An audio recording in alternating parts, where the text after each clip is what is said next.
Welcome. Along with me.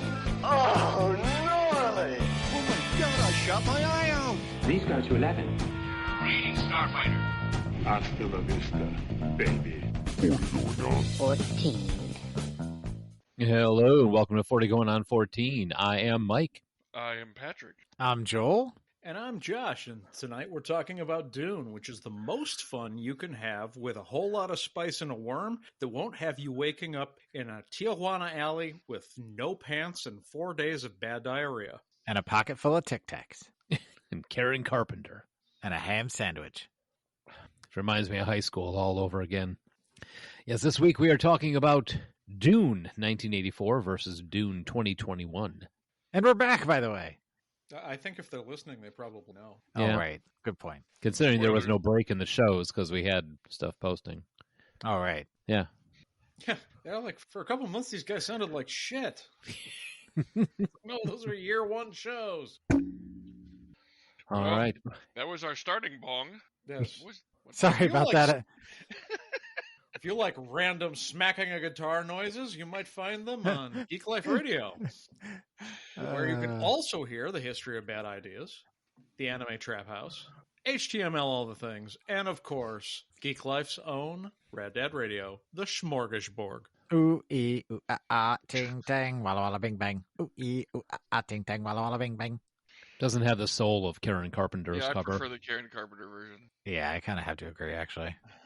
Legit. That's not it, no. Just FYI. I wasn't even going to ask, because you're right. After Karen Carpenter did it, it was ruined for everybody else. Ruined. Ruined. So, And we're back. I'm just... Like, this is where you step in and say something. I know this is where I'm supposed to step in, but it's like, it's all derailed already. Where does it go? Yeah, if you'd like to get in touch with us, you can give us a call. 708-NOW-RAP. That's 708-669-9727. You can join the conversation on Discord by clicking the Join Us link that we have in the show notes. And click and call us on Facebook, too. We actually have listener feedback. We do? We do, in written word. Oh, good. What? The guy sure as shit did not check the voicemail over the last month. No. Due diligence. So, Luther, who is a listener, comes on and says, hello, short-time listener and first-time emailer, Cheeto here. I started listening in September because I heard the guys from Hobie talking about being on your show for September. I've been listening to those guys for years and had the pleasure of meeting them at the Cincinnati Comic-Con. As recently turned 44 years old, your show title caught my attention and wanted to say that I really enjoy the topics and content of your show. While keeping current, I also listen to past episodes. Great stuff, guys, and thank you.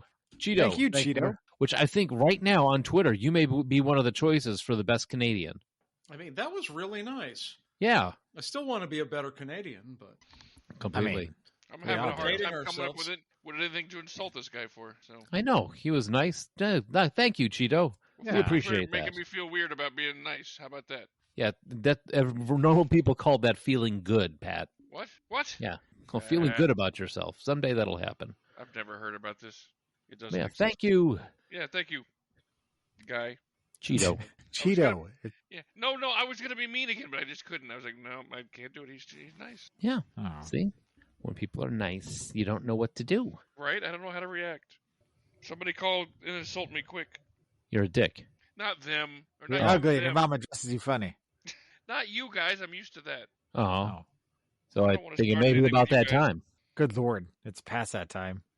This week in music, movies, and TV. And sports. I was all warmed up and then I messed it up because, damn it. Sports. Thinking I of can't do Karen Carpenter eating Tic Tacs again. I know. Got me all Shanked hot it. under the collar. Shanked it. So this week we are going with December 3rd, 1984, the release of Dune. Sports. Nope. It's not Jesus. happening. Not happening. What happened over your break? Joel went through puberty, apparently. Sports. All right. Anyway. So, music. The top song in the nation was Like a Virgin by Madonna, which, what a song. What a song. What a performer. Like, I love Madonna. Not my favorite album of hers, but a close second. What's your first? Her self-titled first album. Oh. Really? Borderline and Lucky Star and all that. Yeah. Yeah, interesting. Love that album. If I had to choose, that would be my number one for her. I'm partial to Like a Prayer. Like a Prayer is solid as well. Like a Prayer, Express Yourself, Cherish. I hate to say I could probably not name a Madonna album, much less have a favorite. Like a Virgin? You just did, kind of. Well, to me, that's a song. Mine would be the soundtrack to Shanghai Surprise. Good Lord. I mean, obviously, that goes without saying. Not Desperately Seeking Susan? You're gonna go with Shanghai Surprise? Oh, that's too obvious. Right now, somewhere, Sean Penn is crying. And not just from this. That's independent of us. Right. He just wants a Tic Tac. All right, moving on. Oh, look at this. The bullet point starts with the acronym of the week, which is DTKIC. I'm pretty sure that stands for Danny Trejo's kink is caca. Ew. We're staying on theme tonight. We're staying on theme. Ew. That's Sean Penn, not Danny Trejo. Sorry. Wait, Sean Penn is he's in like coprophagia? What's happening? Yeah, we'll talk later. All right. So no, I'm sorry. That is Do They Know It's Christmas? It's way off on that one. Yeah, nothing about Danny Trejo at all. Which, incidentally, is a single written by Bob Geldof and Midge Ure and sang by an all-star cast under the name Band-Aid, which was released in the UK on December 3rd. Yeah, and if you go back to last year about this time, you'll hear me rant about that fucking song. God, I hate this song. Do they know it's Christmas time at all? Kind of tone deaf, huh? I don't dig it either, personally. I mean, I like the underlying, message of it is better you than me. Yeah, that's what they were going for. Do they even know it's Christmas time? Gosh. All right. Finally, on December 8th, Motley Crue member Vince Neil was involved in a serious drunk driving car accident, resulting in the death of Razzle of Hanoi Rocks, which was a sad day for hair bands everywhere, if you are familiar with Hanoi Rocks. This isn't the accident that Kickstart My Heart came from, is it? No, Kickstart My Heart was Nikki Sixx OD'd. Oh, okay. Yeah. Yeah, and they actually had to restart his heart in the ambulance. Yes. This... Okay.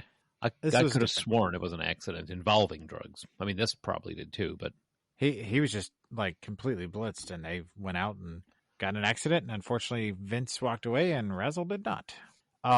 Which if you ever get a chance to see the movie about Motley Crue, it's pretty good. Yeah, and Yeah. they this is part of the movie. It's brief little snippet, but it does happen in the film.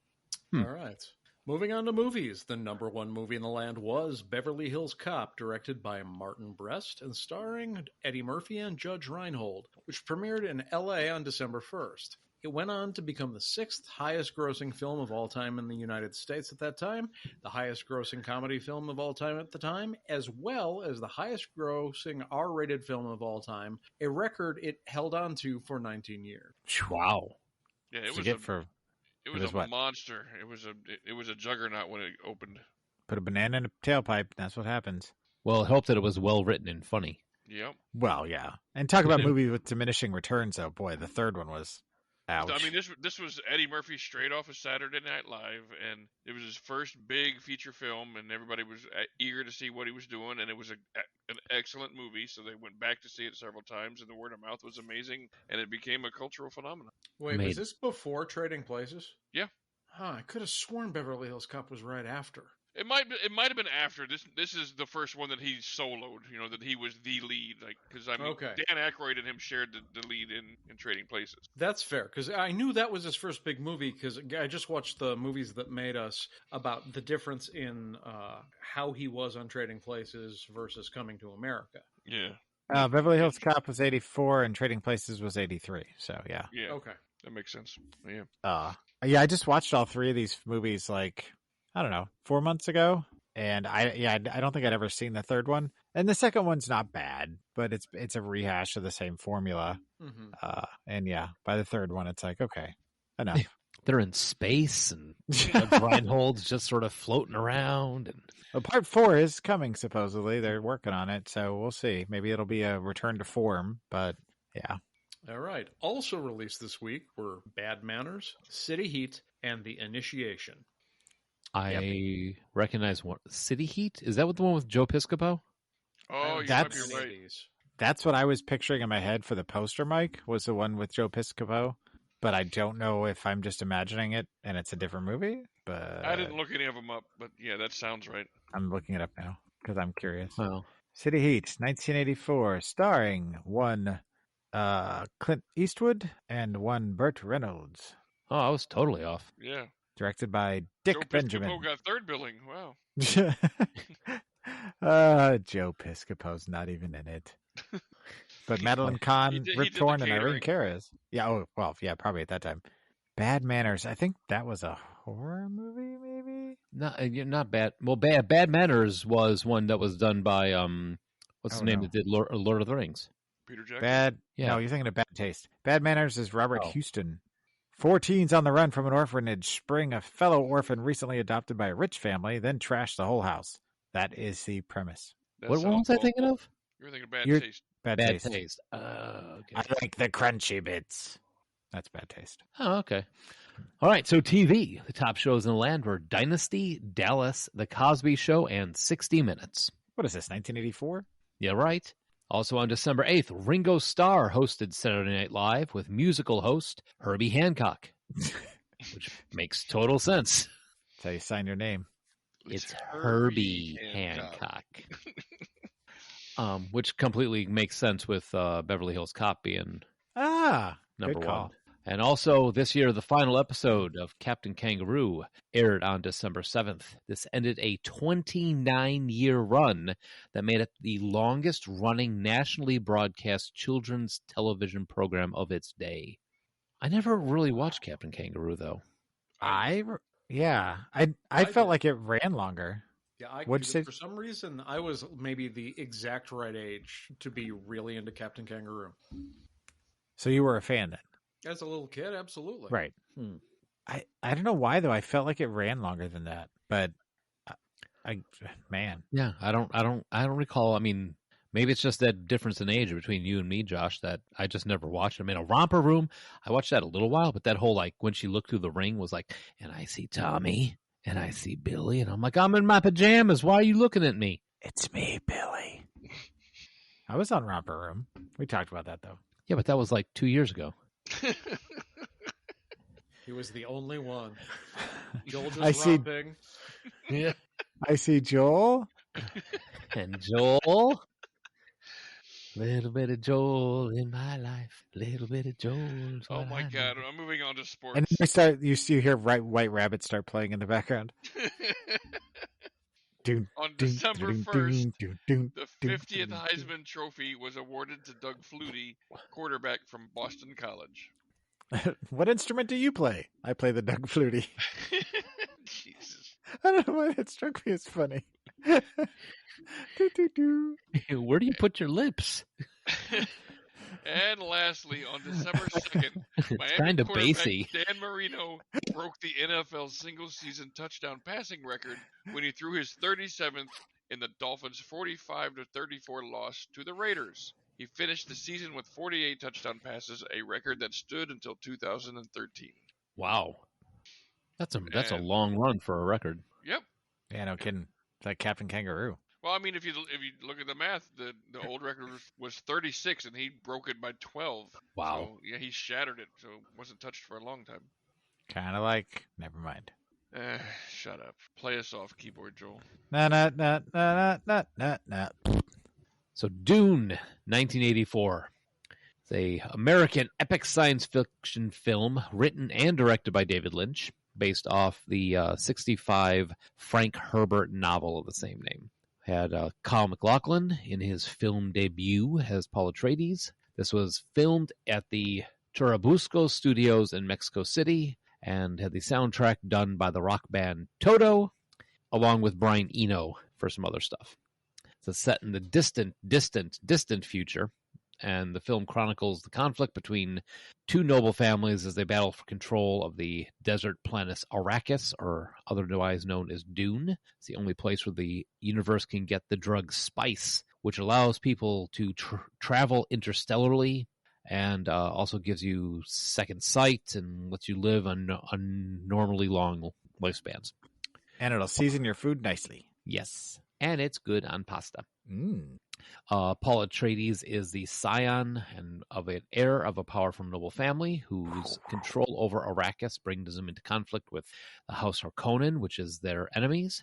Paul is also possibly the Kwisatz Haderach, a messianic figure expected by the Bene Gesserit Sisterhood. The names are just going to get sillier from here on in, folks. The novel was a initial success. They started to adapt Dune in 1971. A process of development followed through the 70s in which Arthur P. Jacobs, Alejandro Jodorowsky, and Ridley Scott unsuccessfully tried to bring their vision to the screen. In 1981, Dino De Laurentiis hired David Lynch to direct this. Incidentally, if you ever want to catch a really cool documentary, the documentary about Alejandro Jodorowsky's take on Dune is amazing. It's like 2 hours long, but it's well worth the watch. Just a heads up. I think it's on Netflix. Well, there was, and there's some of the other things that I read was this and Flash Gordon were Dino De Laurentiis' attempt at stepping into sci-fi. With varying degrees of success. Definitely. It was a bomb. Out of the $40 million budget, it made $30.9 million and had negative reviews from critics for many reasons. Lynch disowned the final film, stating that pressure from both producers and financiers restrained his artistic control and denied him the final cut privilege, which would have been like the Snyder cut because the original one was almost 5 hours long. Yeah, and a lot of it was unfinished. Just to put that number, the $40 million budget, in perspective, that is more expensive than any of the first 3 Star Wars films. Yeah, it's a huge amount of money for that time. 74 film rights reverted, and then they were acquired by a French consortium led by Jean-Paul Guibon, who then wanted Alejandro Jodorowsky to direct. He actually wanted prog rock groups like Pink Floyd and Magma to do the music, Dan O'Bannon for the visual effects, and then get H.R. Giger and Jean Giraud to do some of the artwork for it. He also wanted to have Salvador Dali as the emperor. Thing of note, I did not realize that Salvador Dali was still around at that point. Yep. Yeah. You know, you think a classic artist, you think dead long time, not alive when I was alive. But he wanted Salvador Dali as the emperor, Orson Welles as Baron Harkonnen, Mick Jagger as Fade Ralpha, Udo Kier as Peter De Vries, David Carradine as Leto Atreides, and his son Brontis Jorodowski. So it sounds like something you would get from being out in the cold too long. As Paul Atreides, and Gloria Swanson, among others. It was also scrapped for many reasons, mainly because funding dried up when the project ballooned to a 10 to 14-hour epic. So yeah, this is another one of those movies that many people tried to make. And looking into some of the info on this one, I feel really bad for, what's his name? For David Lynch on this one. Like the amount of stuff that he tried to do with this and how he got hamstrung by the producers. Well, I mean, knowing David Lynch, it was probably some real far out shit, and they were just like, no. I mean, he probably wanted some fat chicks just floating around in the background somewhere, and they were like, no. He kind of got a lot of that. And remember, he turned down Return of the Jedi to do this. Thank God. Oh my God, I didn't know that. That's crazy. Yeah, he was offered Jedi, and basically his take on it was that that film was 3/4 of the way already ready to go with somebody else's vision, and he didn't believe he'd be able to put his own stamp on it. And I don't know. I kind of feel like this is a story that is not possible to tell in 2.5 hours. Definitely not. I mean, was watching some of the documentary stuff about it, and yeah, he wanted at least a 3-hour cut, and De Laurentiis wanted 2 hours, and they kind of compromised. But yeah, this is definitely more up Lynch's alley than Return of the Jedi would have been. Mm-hmm. So there's that. Yeah, we'll get right back into that. We should probably hit the cast first. Yeah. So the cast on this one, Francesca Annis as Lady Jessica, concubine to Duke Leto and mother to Paul and Aaliyah. Leonardo Cimino as the Baron's doctor. Brad Dourif as Peter De Vries, a Harkonnen Mentat. Jose Ferrer as Paradash Emperor Shaddam IV. I feel like I need a lozenge for these. Linda Hunt as the Shaddot Mapes, the Fremen housekeeper. Freddie Jones as Tufir Hawat as the Atreides Mentat. Richard Jordan as Duncan Idaho. That's a weird one, just getting tossed in there. You He was- potato. He was eating a potato at the time. Richard Jordan as Duncan Idaho, the Swordmaster. Kyle MacLachlan as Paul Atreides, the protagonist. Virginia Madsen as Princess Irulan, the Emperor's oldest daughter. Silvana Mangano as Reverend Mother Ramallo, the Fremen woman who predicts Paul's rival. Everett McGill as Stilgar, the leader of the Fremen. Kenneth McMillan as Baron Vladimir Harkonnen. Jack Nance as Nefud, captain of the Harkonnen Guard. Oh, Jack. Sian Phillips as Reverend Mother, the Emperor's advisor, and Bene Gesserit Superior. Jurgen Prochnow as Duke Leo Atreides. I love this guy. Jurgen is a great actor. He really is. I love the next guy. Paul Smith as the Beast Raban, Baron Harkonnen's older nephew. Patrick Stewart as Gurney Halleck, a troubadour warrior and talented Balisetan musician and lover of pugs. Can I just say, when we were watching this, I was watching it with Laura, and when Patrick Stewart showed up, she'd never seen it before. She's like, good Lord, does he ever age? Yeah. She's like, he looks exactly the same now as he did then. Should see him in Life Force, that space vampire flick. Right, or Excalibur. Mm-hmm. Sting as Fade Rotha, Baron Harkonnen's younger nephew. Dean That's Stockwell. inspired cast right there. Yeah, that really is. And he was supposed to have a full-on nude scene, but then they were like, Yep. maybe you should wear this. He And was Sting down for it. Yeah, he was like, I'll do it. I'll get naked right now. I'll show you my stinger. Dean Stockwell as Dr. Wellington Yue, as Atreides' physician. Max von Sydow as Dr. Kynes, the planetologist of the Freeman. Alicia Witt as Aaliyah, Paul's younger sister, who freaked the living crap out of me. Very, very Right. young Alicia Witt. And Sean Young as Shani, Paul's lover. Ooh. Get that love scene. They speak to each other twice, and they are in love for life. Well, don't forget, there was a lot of overlay during the combat scenes. Over 2 years, they spoke to each other multiple times. At least 3. Yeah. So, trivia. Writer and director David Lynch has said that he considers this movie the only real failure of his career. Mm-mm. I was going to say, Yeah. cue Pat. I disagree, buddy. To this day, he refuses to talk about the production in great detail and has refused numerous offers to work on a special edition DVD. Lynch claims revisiting the movie would be too painful an experience to endure. Many fans hope that he will eventually come around. And they just released a pretty sizable set for this, and outside of archival footage, he's not anywhere to be seen. Just saying. Sir Patrick Stewart was, at that time, completely unfamiliar about who Sting was. What? When meeting him on set, he asked if he was a solo artist, to which Sting replied that he was in a band called The Police. Stewart, totally unaware, thought Sting played in a police band. Well, it's good that you and the officers are getting some time down to play together. Wow. To which, fantastic. Virginia Madsen was sick with Montezuma's revenge at the time of filming the fight between Paul and Fade, but she endured the shooting with only the help of a bar stool hidden under her hoop skirt. That's all the information we get on that. Well, illness because of the shooting location was rampant in the cast, and apparently the set was infested with cockroaches. Yep. Montezuma's Revenge. Traveler's diarrhea, especially when contracted in Mexico. You didn't know what Montezuma's Revenge was? I knew it was a game.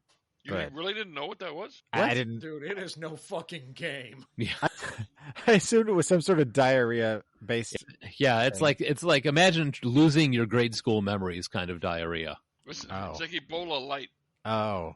Yeah, I mean, for a long time, you were told if you traveled down to Mexico, don't drink the water. And obviously, even 30 years ago, that wasn't true. If you were in a touristy spot and you were served water, it was fine. You might not want to hit the tap water because your gut flora is not compatible with theirs, or the microbes found in the water down there that just comes out of the tap. But yeah, it was a big deal, especially in the 80s. Huh. Also, the suits worn by the guild members were actually body bags that were found in a disused fire station dating back to the early 1920s. The bags had actually been used several times, which is something that was kept from all the cast members until after they finished shooting. Wow. No Yeah. wonder people got Montezuma's Revenge. That's something, yeah. Kind of like how they kept from Jo Beth Williams that those were real skeletons that she was battling in the pool. Yeah. Probably for the best. But yeah, this movie had a lot of problems. Yes. And that's just putting it lightly. Was this a first viewing for any of us? No. I saw this Not at all. movie in the theater when it first came out. Ooh. Really? Yep, my dad was a sci-fi fan, so I'm guessing your dad read the books. no, he was more of a movie fan than a reading fan. Oh, for some reason. He probably owned the books, honestly, but he probably didn't read them. Oh, for some reason I thought he read some too. But Joel thought to himself, I thought he would read more books. He was such a sci-fi fan. I'm sorry. We were talking about. I thought we were going to do whisper exposition now. how are you reading my mind? Oh, are we already doing this? Because I'm ready. Can I quietly open the next can of beer without anybody hearing? Only if you have the corpse body bag. It drove me insane how much whisper exposition there was in this movie. Do you have a tic-tac? It was one of the shortcuts they used at the beginning to actually stay pretty true to the source. The shortcut they used at the end was just hitting fucking fast forward for 20 minutes. And then the revolution happened and we won. And now the movie's over. And here's our Falcor moment. Yeah! I have to say, I was going to say, Virginia Madsen narration in the beginning was kind of like, ooh, Virginia Madsen. Oh, she's still talking. I didn't realize I had to read up on this. What, like, is there going to be a quiz after she stops speaking? Is this a movie or a lecture? In the year 10,081-23, June the 4th at noon. It's like the beginning of The Crows Have Eyes 3. That's all. It's just packed full of exposition. Yeah, aside from the internal monologue, people whispering what they're thinking, it's funny because the story actually still kind of works until you get to about the point where the 2021 film ends. Like, it's relatively together. Yeah, they had to do that device in order to move stuff along without telling you rather than showing you is just expedient at this point. If we tried to show you all of this complicated shit, the movie would be 15 hours. Mm-hmm. Let me explain. No, there is too much. Let me sum up. Which it should have been a miniseries. Let's be honest. 100%. Mm-hmm. I mean, Lynch's descent into visual metaphor that I know Pat's not a fan of, notwithstanding, the guy was right when he wanted this to be 5 hours, because that's about as short a film as you make and actually tell the story. And it looked like it was okay with, we're going to follow the book for the first half, and then we got to end the movie. But seriously, though, I mean, we want to say this totally should have been a miniseries, but was standard television ready for David Lynch at this point? I think no. I don't know. I think that with the setup, because a lot of the first half of the movie actually holds up. Aside from, the exposition and internal what people are thinking is a little annoying, I was actually thinking it was going to be a whole lot more cringe than it was.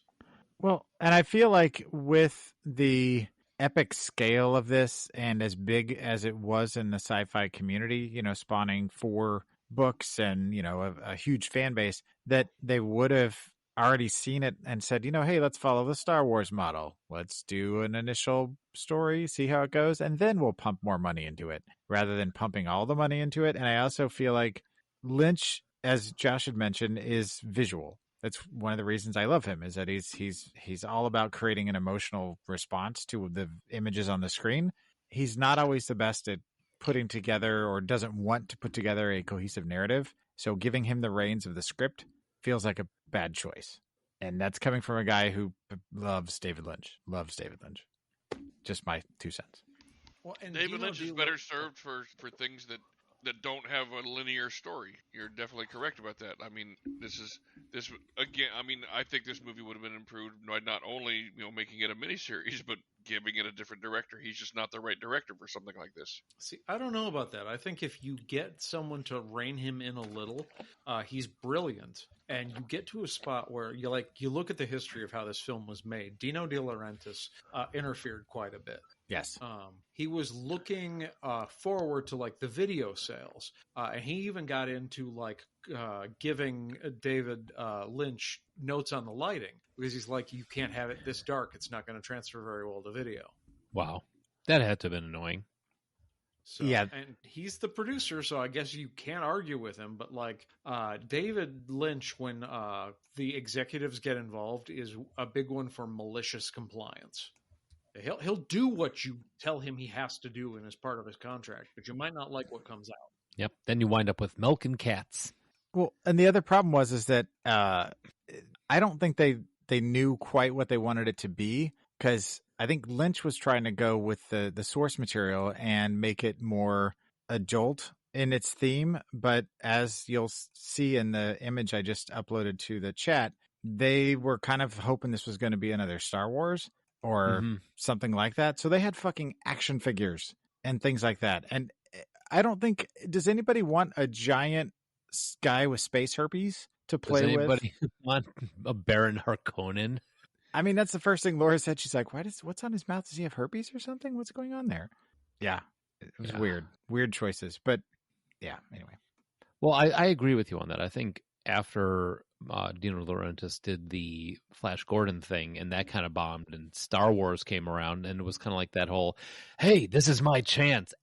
He knew it was from a founded, Star Wars didn't have any books at that point. It was just a story. So there was nothing, I guess in De Laurentiis' mind, he was like, here we have fans already built in. Yep. They're going to love this. They're going to bring their kids to this. And this ornithopter looks like the Great Glass Elevator anyway. So we might as well put that in there. Not realizing instead of picking like a space cowboy, type of story, you picked a political thriller.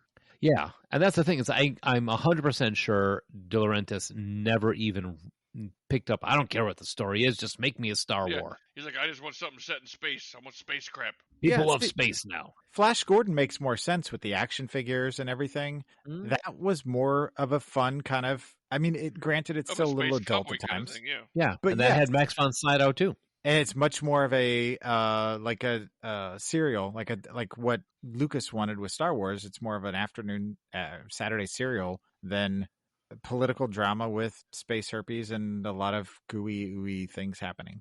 Yeah, like those suits, which another thing that I read, Patrick Stewart and Max von Sydow had both said that the not sweatsuits, the still suits, were the most uncomfortable thing they have ever worn. But in the same sentence, in the same breath, Max von Sydow said, but I look amazing in this. No, I mean, there is a point in the third act where everything goes cuckoo off the rails. The screaming starts. We have 2 years of combat and love and romance. It's all packed into a minute and a half of voiceover and, things, and visions montage. Of things. Montage. And then you have we got Sting in his wing jockstrap running around. And then you have the weirding way with my name means death. That whole thing. Well, then why is everybody bothering to yell anything else when they're fighting with these things? Which honestly, I think the whole idea of like having this weapon that converts sound into lethal energy is a pretty cool idea, but it looks really goofy, but it's a cool idea. Yeah. Mm-hmm. And I just want to say, by the way, that I did not care for Kyle MacLachlan, however you pronounce his name. Kyle MacLachlan. Kyle MacLachlan, yeah, he beat me to it. I did not care for him at all. He was 22, and this was his first performance on screen, period. Yeah, he was very stiff. In defense. Yeah, and if you're gonna the first movie you're gonna do, and they introduce you to David Lynch, you're like, wonder where this is going. He probably wasn't stiff. He was probably frightened. Right. Oh, David is such a nice guy and so soft spoken. Yeah, yeah, we're not talking about that. I'm talking about everything going on. I mean, if this is your first movie at 22. Fine, David Lynch, he may be a nice guy. He's a little bit of a weirdo too, gotta count that into the soup. But with all the crap going on with this movie, he must have been multiple times going like, this is the beginning and the end of my career. Oh, I don't know about that. I mean, most of the cast from interviews I've read they knew Dino De Laurentiis was constantly on the set fucking with the lights, but they had no idea until they saw it that it was kind of a mess. And you look at Kyle MacLachlan's career, like he continued to work with David Lynch over and over and over again, and has gone on record saying that, like, this is the guy who is my favorite director to work with. And you look at the weird ass script choices he's had even beyond his Lynch projects. Like, I don't know. I think this set his path, and he's had a long enough career that I don't think that did poorly by him. No, I'm not saying he did poorly, but I'm saying for a first movie that you're going to be in. Yeah, it definitely bent his career weird, but that kind of worked out for him. Mm-hmm. Are we talking about Lynch or MacLachlan? Both. But mostly MacLachlan. Like, this being his first film, I think this set his career and his, idea of how movies are supposed to be made into a very specific direction. And, you look at the rest of his body of work, and my theory, I think, makes sense. Yeah. I go with that. I mean, he went into his next movie, and he's like, who's going to duct tape the rat to the cat? They don't do that here? Again? That's not a thing? What? Milking cats long before the Fockers came around. I love that the action figure comes with the cat in the suitcase. Right? Mm-hmm. That's how it should be. I can't say this is my favorite Lynch film. I can't say that, it's anywhere in any top lists of mine, but there's still something about it that I still enjoy coming back to periodically. I'd say this might be the fourth time I've seen it. And I've seen it at different stages of my life. I don't know. I think it's just that there are certain images that kind of stick with you, certain scenes. But as a whole, I think, it's a big mess for sure, unfortunately. Yeah, I don't know. I remember this being worse than I felt like it was this last time I rewatched it. I always remember that the ending is super rushed, but I honestly expected to cringe for the entire 2.25 hours, and a lot more of it held up than I expected. I agree with you there, because the first time I had seen this was when it hit Showtime or HBO back in the mid-'80s, and I, again, remember this moment where I'm sitting there watching it, and my mom comes in, what are you watching? I don't know.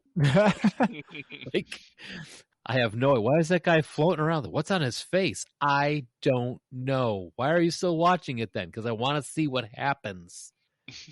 The worms. I can't tear my eyes away. Yeah. And did you guys catch David Lynch's cameo in the film, by the way? He was one of the worms, wasn't he? No, I thought Josh might have caught it.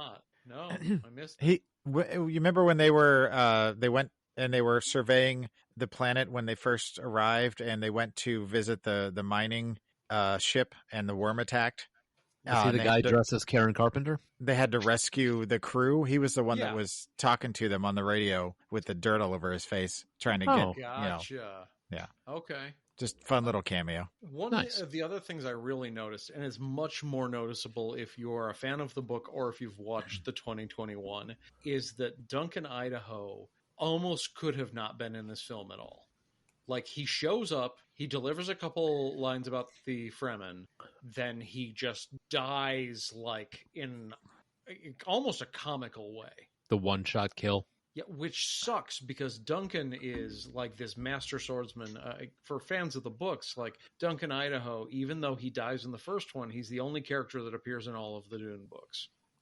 They definitely gave him, in the new one, they gave him proper credit. For sure. He's the guy that he was supposed to be, this legendary master swordsman. And he got to go, well, we'll get to that. But I was so disheartened because I reread the book not so long ago. The first time I read it was only 13 years ago. But digging into the Frank Herbert novels, realizing that through cloning and other bullshittery, Duncan Idaho appears in all of the Dune novels. And he's just this massive character. And he's barely even in this at all. And he's done so poorly in this that it almost would have been better if they just cut him. I agree. I had to look up who played him in the film because I couldn't even remember. And I was like, oh, man. Yeah. I did like the extremely weird Lynchian take on the navigators. It's not that far off of we don't get far enough into the story.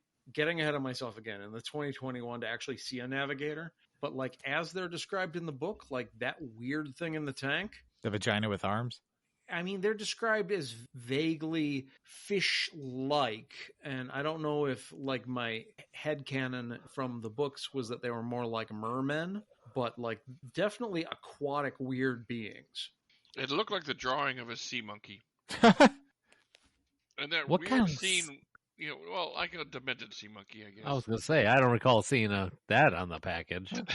Tic Tac. Yeah. Give me some of these. I want to grow these at home, Mom. What was that weird scene though when it was floating around in space and whatever? I don't even. It just looked. Oh, that's so when they were trying to explain what it was like shooting the stuff out of its mouth. Yeah. It was navigating.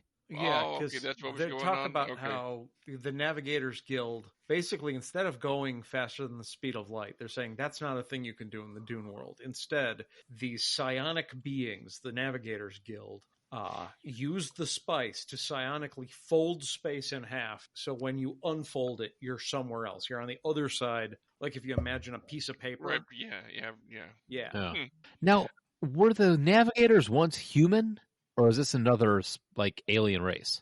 That's an excellent question. I don't I think don't- they were supposed to be human. See, Yeah, I don't think so I was either. under the impression that they were human, and the overuse of the spice to do this turned them into this. That's yeah, you are correct. I just looked that up. It was definitely they were evolved, artificially super evolved humans Huh. through the spice, which made them very fish or shrimp like. That's interesting. I'm glad you asked that question because I didn't know. Wow. Okay. It's kind of interesting and terrifying at the same time. Yeah. The spice melange. Sorry, I went back and I watched the South Park episode too. Well, we have some vegetable melange in the fridge, and so every time I'm going to eat it now, I'm going to think of the spice melange. Ha Is he really going to do that when he eats the vegetable melange? He probably will. He did already. Joel refuses to eat anything that doesn't have the word melange in it.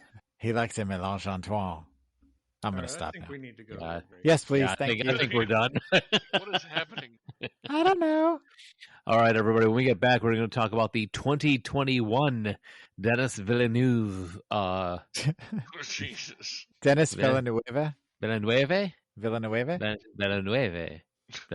I'm telling you right now, I watched 4 or 5 different videos on this thing. I had 4 or 5 different friggin' pronunciations of this guy's name. Just call him penis because it's spelled Denis. Denis. No, Denis. I'll say Denis. Whatever. We'll be back in a little bit. We're going to talk some more about these movies.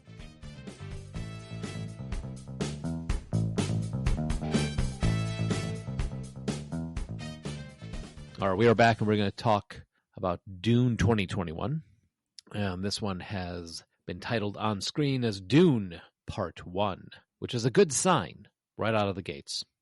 It's an American epic sci-fi film by Denis Villeneuve, and also written by him and John Spates and Eric Roth. This is the first of a 2-part adaptation of the novel that we just talked about by Frank Herbert, which is the smartest thing they could have done on this. Still follows Paul Atreides, the House Atreides on Arrakis.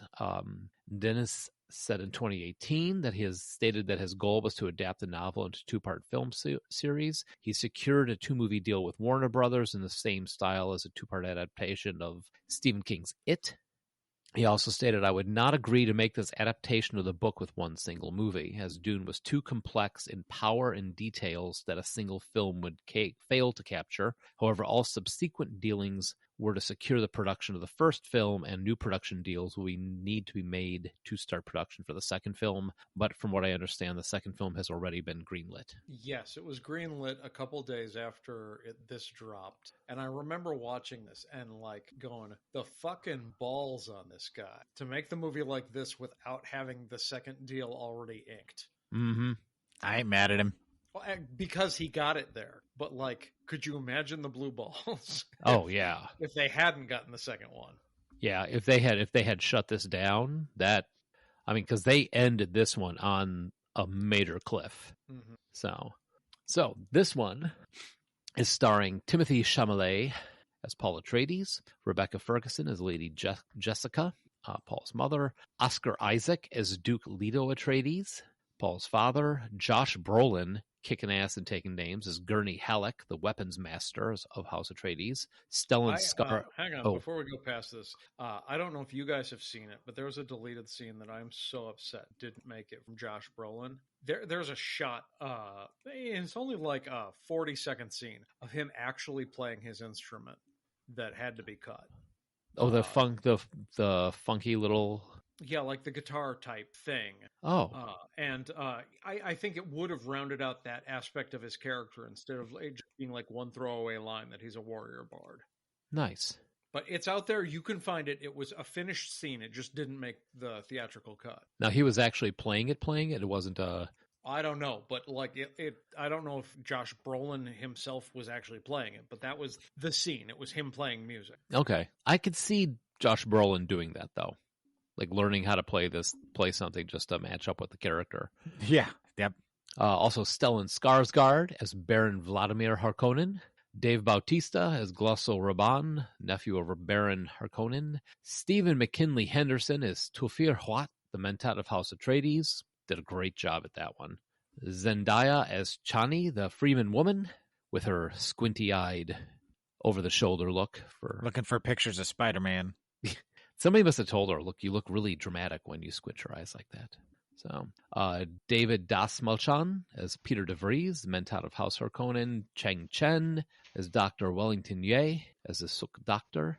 Sharon Duncan Brewster as Dr. Liet Kynes, the Imperial Ecologist. Charlotte Rampling as Gaius Helen Mohem as Bene Gesserit and Reverend Mother, who was pretty freaking terrifying. Jason Momoa as a much better Duncan Idaho, the Swordmaster of House Atreides. Javier Bardem as Stilgar, leader of the Freemen. Bobs, oof. Osuna Moken as Jamis, the Freeman from Six Shaber. Benjamin Clementine as Herald of the Change. Oh, my darling. Oh, my darling. You've been on to that this whole time, haven't you? Mike is going to have a stroke. I am about to have a stroke, man. That Babs just about made me lose it. Golda Roosevelt as Shutout Mapes. Between the character names and these regular names, man. Roger Yon as Lieutenant Landville. Gurren Halleck, second in command. And I didn't want to leave anybody out because everybody you kind of need to know. Lieutenant Lan. Yeah, there's a lot going on in these movies. Like Pat said earlier, this is a political intrigue sci-fi. Mm-hmm. You ain't got no legs, Lieutenant Lan. I feel like in a lot of cases, the casting, they took like the archetypes you see from the original and gave the upgraded version, like Batista as the Beast Raban, putting David Dastmalchian in the original role, played by Brad Dourif. Like, I love Brad Dourif, but like if you want this subtly creepy guy, even though he didn't get a ton of screen time, David Dastmalchian he was perfect. Mm-hmm. Kansas City represent. And then everybody, we were watching, everyone's like, oh, it's Polka Dot Guy. And Javier Bardem in terms of his look is a chameleon. But as soon as he spoke, I knew who he was. Mm-hmm. Yep. Well, and the fact that you've got all these people that on their own could lead a movie, could be the lead in a movie. Like, so many of these people are leading people. And they were just like side characters or co-stars. And I think that's what made this character-wise so much better than the 84 version, is because it seemed like you had this newfound actor playing Paul, and then everybody else was like character actors. Well, you Timothy Chalamet is not exactly newfound. No, I'm talking about 84. Oh, okay. I was like, I was confused. Yeah, not the now. The 1984 one, you have Peter Atreides being played by this brand new actor, first time he's ever been there, and everybody else has got they're all play these kind of side characters for their whole careers. And then this one, like Joel just said, these are all front and runners. So you've got heavy hitters for every single character. So there is a gravitas to every character that comes on the screen. It's not just a throwaway type of situation. Sorry, Pat, I stepped on your toes. No, I was just going to say real quick while we were talking about the actors that I'm getting more and more impressed with Rebecca Ferguson and everything I see her in. 100%. I'm a fan. So good. Yeah, I'm becoming a quick fan, yeah. Well, and that's the thing is Rebecca Ferguson and Oscar Isaac carry a lot of the weight. And Mike was talking about how this is very obviously a more political take that's closer to the book. I think they did a lot of the heavy lifting, making every decision and every moment seem fraught with danger from all sides. Mm-hmm. Like, it felt to me like they are playing this game with billions of credits on the line, but they know if they make a single mistake in any move, they're dead. Well, they did a good job of communicating how dangerous the Harkonnens were. Uh-huh. And, Yeah. like, the one thing they don't... Like, their plans to keep themselves safe are very good. And I think it was much better communicated in this than the original. The whole Suk Doctor conditioning and being thought of as this is something that is unbreakable. Like, this guy could not possibly be the traitor because. Right. And that's the one thing they never even thought of, and it was their Achilles heel. Now, Stellan Skarsgard, comparing Baron Harkonnen from the '84 version to this one, first off, night and day. The original looks like a circus character compared to. The original guy was so over the top that it wasn't threatening. It was just odd. It was, I mean, it was almost more comical than threatening. Right, and this one, Harkonnen is like they said, he's straight out of Apocalypse Now. Yeah, for sure. But he's very creepy. Yeah. So, trivia. Yes. Trivia on this one. Composer Hans Zimmer is a big fan of the novel Dune and turned down working with frequent collaborator Christopher Nolan on Tenet to score this film.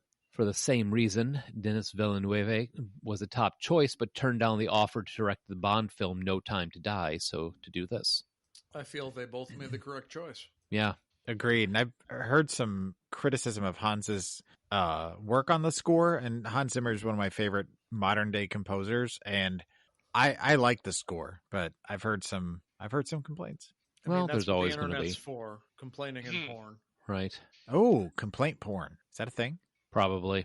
Should be. Patrick, get on that. Sorry, I came here to complain. The scenes in the ocean world of Caladan were shot in Stellan, Norway. Much of the desert scenes in the desert world of Arrakis were shot in Jordan and Abu Dhabi in the Middle East. So all over the world for this. Caladan was a beautiful take. And it was good to see something other than the desert. You know, I mean, because I think one of the things I think it showed for House Atreides was how much of a change of life this was going to be for the house. Right. You know, going from this lush, vegetative ocean world to literally a giant sandbox. There's no water. So if you step outside, you will die. Yeah, we should close the screens. It's going to be 11:30 soon, and then we're all going to burn up. Okay, let's do that.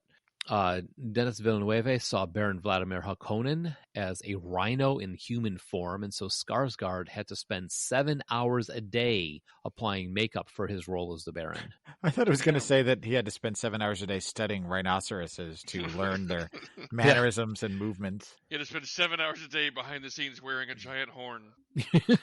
Do I got? Yes. That's Do I have heavy. this one now, finally? Please stomp your feet. All right. Also, the young women playing the Baron's servants both have alopecia universalis, which renders them naturally hairless. It's a feature of all the inhabitants of Gede Prime in this adaptation. Similarly, Stephen Collins, who plays the deaf Harkonnen trooper, is himself deaf. That's a nice touch. Yeah. So that's all I got for the trivia on that one. And it's obviously the first viewing for all of us. And not the last for me. Like, I'm just going to kick us off with, spoiler alert, I was spellbound through the entire time. Mm-hmm. I have to agree with you on this one. I don't want to make, I hope it's not a, well, I kind of do at the same time because I want to talk about it with you guys some more offline, but I was intrigued at the beginning, and then, I mean, even though it left with that cliffhanger, I was satisfied with the story that was told at the end. I didn't know what to expect. I had hopes because I like Villanueva's work. I like people involved. I liked the story. And what I got was way more. I especially like the tech as a sidebar. Like, outside of all the acting and everything else, the tech. Oh, the ornithopters really cool. in this one were super cool. Yeah, it's so cool. The flappy wing mosquitoes. Yeah. The dragonfly copters. Yeah, those were pretty cool. Everything's just, is neat the way they put it all together. We're going to have a second half where we're going to kind of delve into wasn't it cool when they did this thing, because I even enjoyed this very much.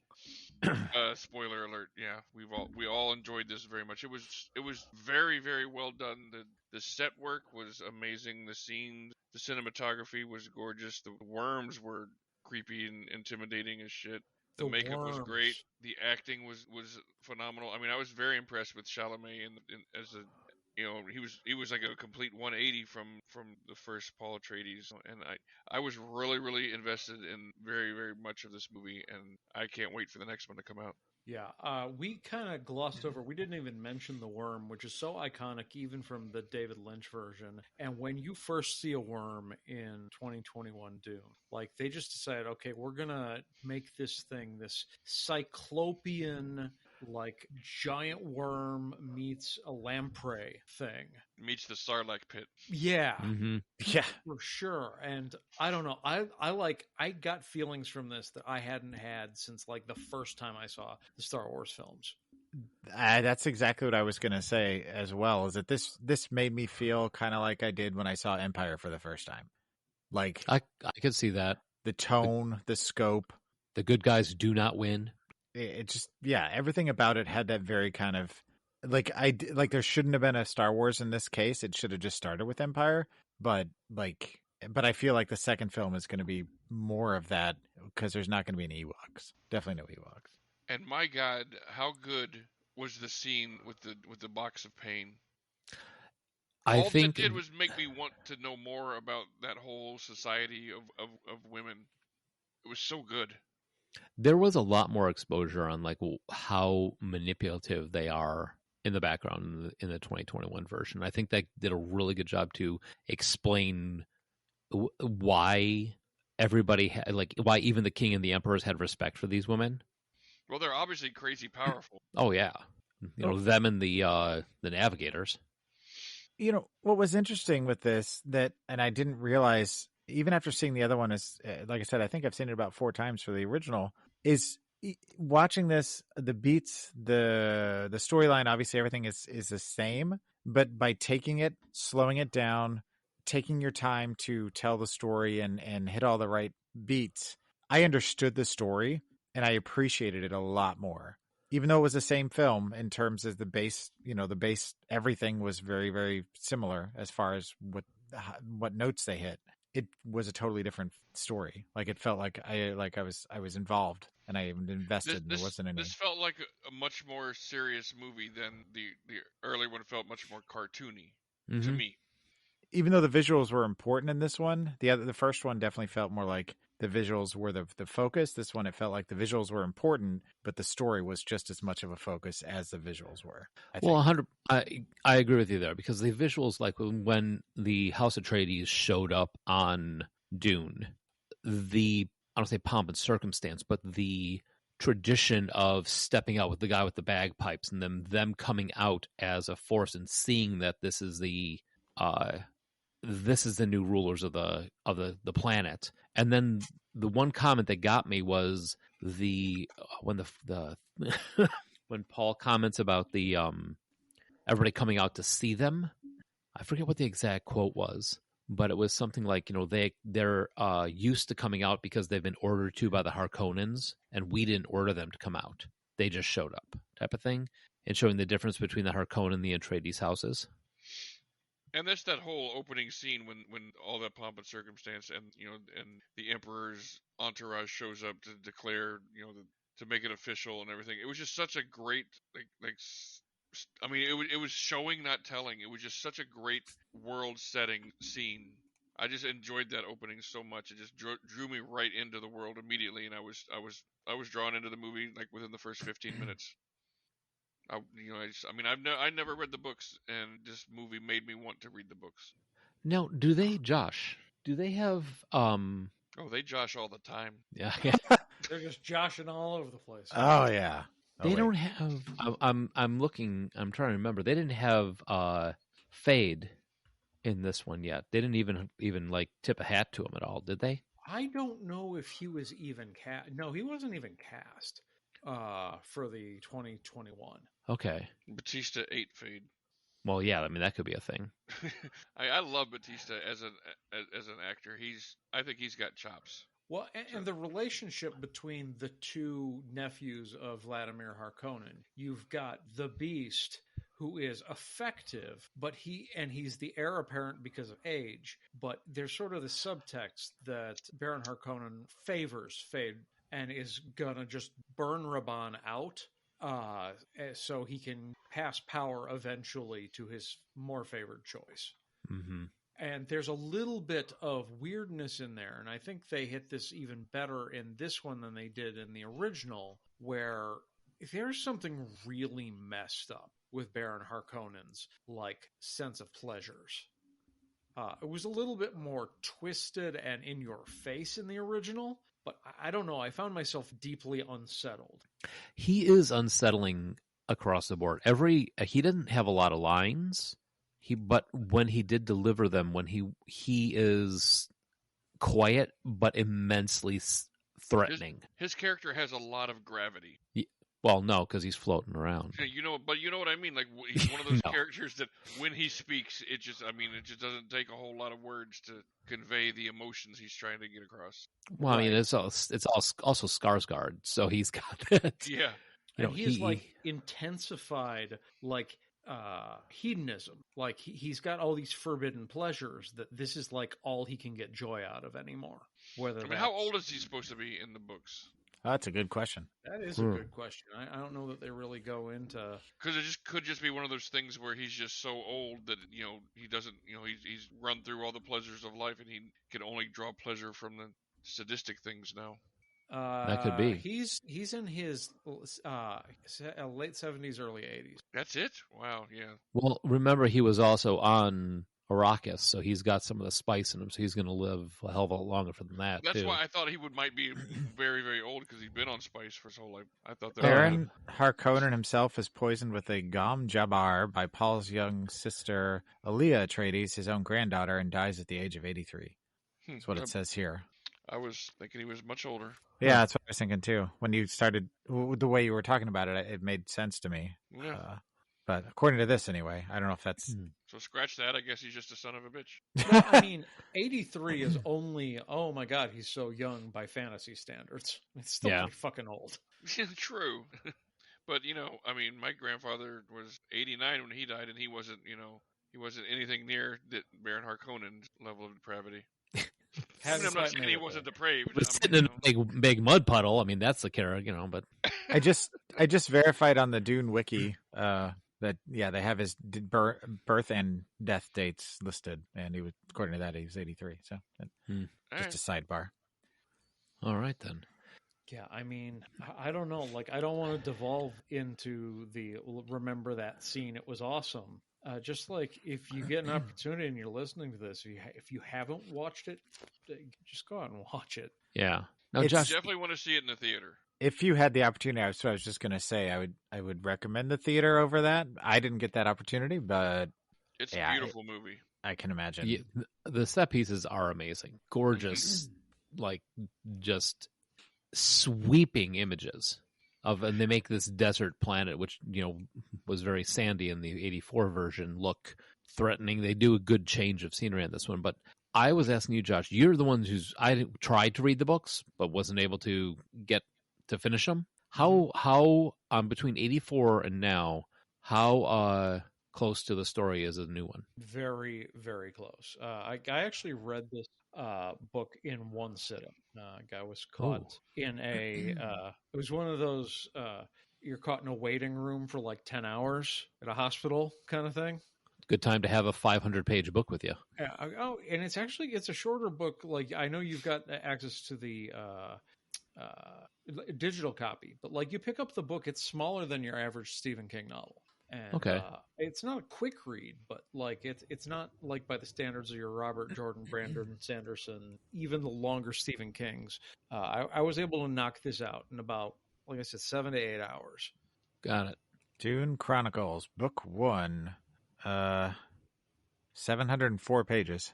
Well, Jesus, because my paperback is not like one of those fat paperbacks. Now, but Dune Chronicles, is that a different? That's not just Dune. Because there's a bunch of different... No, it's Dune, but it's subtitled Dune Chronicles Book 1. But it's just called Dune. It's the one that says, now a major motion picture. Oh, okay. What I'm looking at the cover.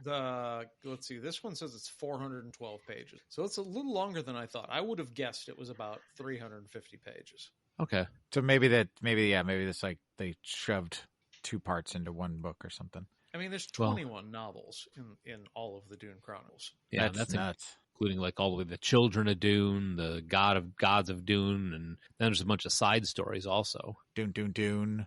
The Dune Run. American Dune, Bandcamp. Dune buggy. The Hill House Haunted Hill Dune. I think we're losing the momentum here on this one. Dune go in the basement. We've lost it. We did. Yeah, Sorry. it's dead. Yay! Oh, wait. Tic Tac? Anybody? Tic Tac? So thumbs up, thumbs down. Yeah, let's do that. Yeah. So, yeah, Josh, you start. You're the most Dune-ish worded one of us. Yeah, I go from my weirding way. I'm gonna go even though the second half of the story was crammed into about 10 minutes of montage, I barely have a thumbs up for the original Dune and a incredibly enthusiastic, spellbound thumbs up for the remake. I'm so waiting for the second part. Joel, how about you? Well, being a Lynch fan, my nostalgia for the original film and general appreciation for aspects of it, I would still give it a thumbs up. And for the new one, absolutely 100% thumbs up. I actually am looking forward to watching it again. And at 2.5 hours, that's saying something. And I'm looking forward to the next film. Pat? Oh, risking the ire of Josh, I'm going to use the rarely seen thumbs sideways for the first movie. Simply because I can't give it a thumbs up and I can't give it a thumbs down. I mean, it wasn't good. I don't really want to see it again, but it wasn't like anywhere near some of the things I've given thumbs down to for. So, I mean, it was, I'm not mad that I watched it, and that's usually one of my meters for whether I give a thumbs down. So, you know, I just nothing it. It just kind of was there. I was like, there's so many better sci-fi franchises I'm going to watch, including the new Dune, which I definitely give a big thumbs up to. It was amazing. I loved it. I might go see it again in the theater. So I probably won't, but I might. I mean, nice. Yeah. Yeah, I gotta say a thumbs up further than, but I'm giving it a thumbs up and think kind of in the same vein as what Patrick's saying. Yeah, I'm giving it a thumbs up, but I've watched a lot worse for this show. I mean, we're not talking about Star Crash here. Ugh. Oh, come on.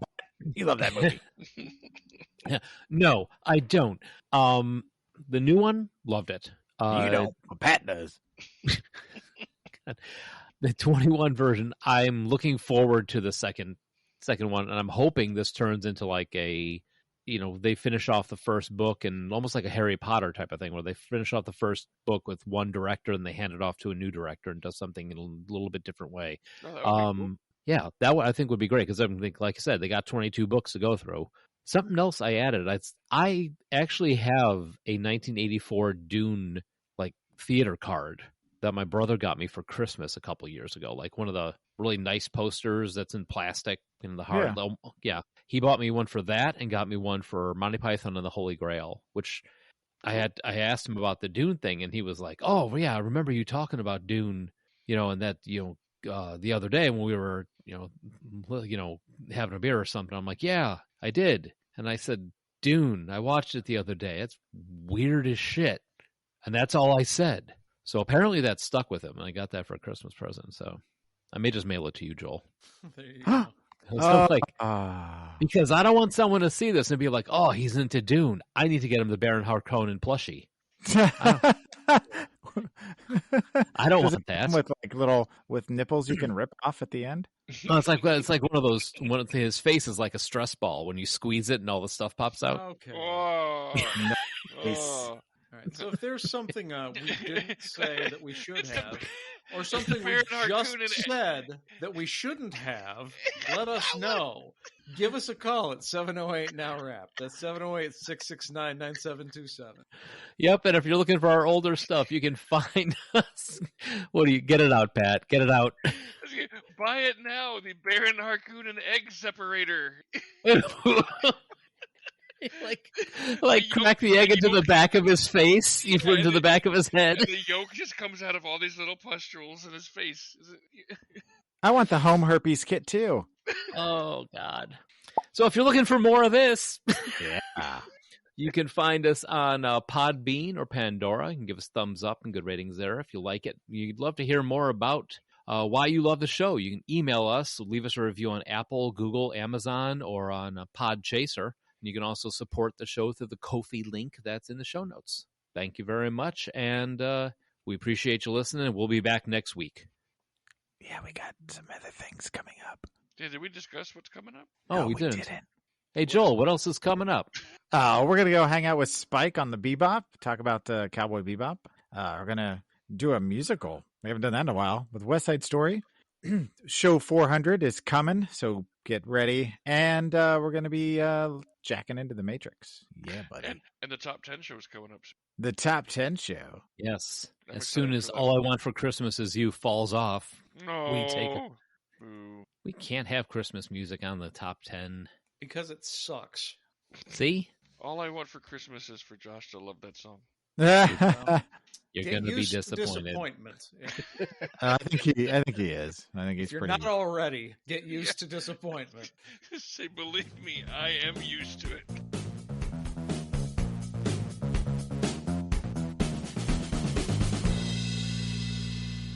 Well, I'm glad we didn't say, oh, by the way, this is we're the 4 members of the 40 going on 14 podcast, because we may have lost some potential listeners. They're like, is this what their show's like? I'm not listening. It's an hour and a half of us calling Joel a slut. Well, Is that horribly far off?